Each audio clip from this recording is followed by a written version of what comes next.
on Secretary of State Marco Rubio's whirlwind tour of Latin America, a potentially unprecedented offer from the president of El Salvador. He has agreed to accept for deportation any illegal alien in the United States who is a criminal from any nationality, be they MS-13 or Tren de Aragua, and house them in his jails. President Nayib Bukele revealing more in a post on X, offering the U.S., quote, the opportunity to outsource part of its prison system in exchange for a fee.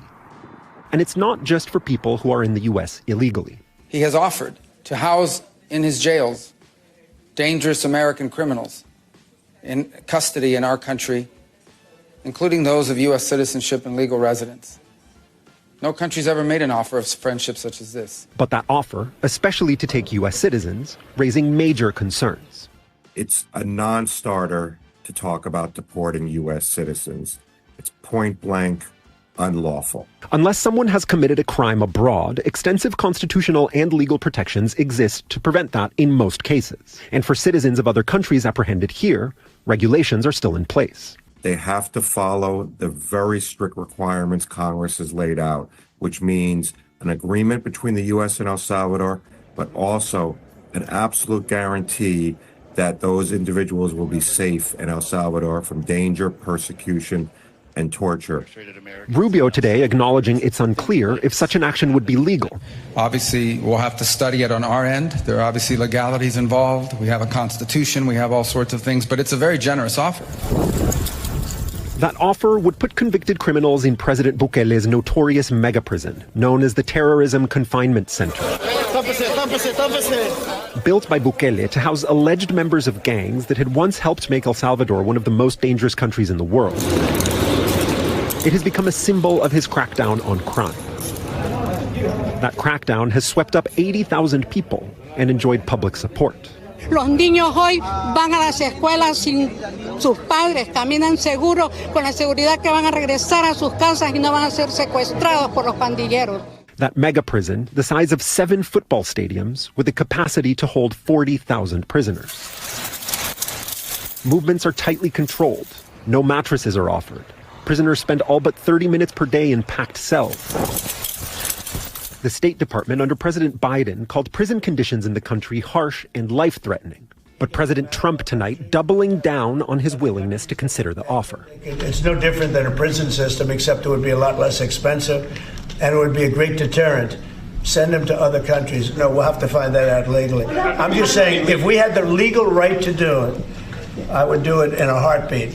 Ellison, we know there are at least 2 military flights that have transported migrants from the mainland U.S. to the naval base on Guantanamo Bay. We know that one of those military flights left Fort Bliss in Texas with 10 migrants aboard. The White House is characterizing the migrants in question as, in their words, quote, the worst of the worst, in some ways, in some instances characterizing them as gang members. However, we don't know for sure who these people are or what crimes exactly they have been accused or convicted of committing. And indeed, the reason this move is raising alarm among some advocates and others is because Guantanamo is known for its lack of transparency, lack of due process, lack of things such as access to counsel. However, the Trump administration has said that it intends to follow due process with the migrants it is detaining on Guantanamo Bay. Ellison?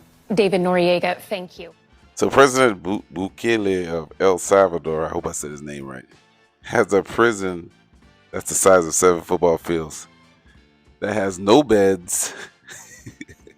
And there's talks that there could be a human rights issue.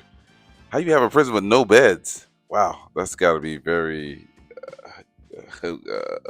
gruesome place to live. And he is offering to take Americans and illegal migrants, or illegal aliens, what they used to call them back in the days, in his jail. Boy. And the fact that America is thinking about it is interesting.